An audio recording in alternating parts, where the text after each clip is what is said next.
आगारात साजरा होणार प्रवासी राजा दिन।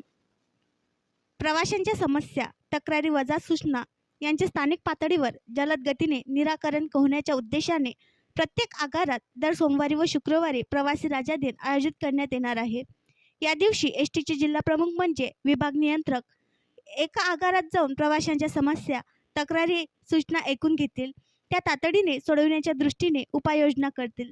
त्यामुळे प्रवाशांचे समाधान होऊन प्रवासी सेवेचा दर्जा व गुणवत्ता वाढण्यास मदत होईल, असे मत एसटी महामंडळाचे उपाध्यक्ष व व्यवस्थापकीय संचालक डॉक्टर माधव कुसेकर यांनी व्यक्त केले आहे। ही अभिनव योजना 15 जुलैपासून सुरू होणार आहे।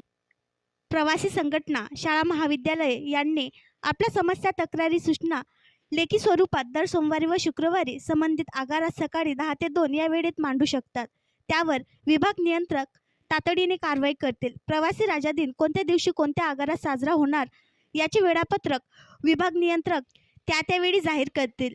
विशेष म्हणजे प्रत्येक लेखी तक्रारीची नोंद ठेवण्यात येणार असून याबाबत काय कारवाई केली आहे यावर मध्यवर्ती कार्यालय लक्ष ठेवणार आहे।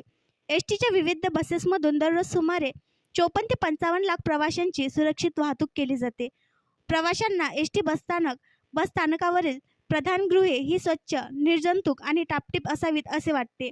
तसेच एसटी बसेस स्वच्छ व वेळापत्रकानुसार वेळेत मार्गस्थ व्हाव्यात, ठरलेले थांबे घ्यावेत, चालक वाहकांनी त्यांच्याशी सौजन्याने वागावे अशी किमान अपेक्षा प्रवाशांकडून व्यक्त केली जाते। या संबंधित प्रवासी तक्रारींचे निराकरण वेळेत न झाल्याने प्रवाशांना गैरसोयीचा सामना करावा लागतो। या समस्यांचे निराकरण स्थानिक पातळीवर तातडीने होऊ शकते।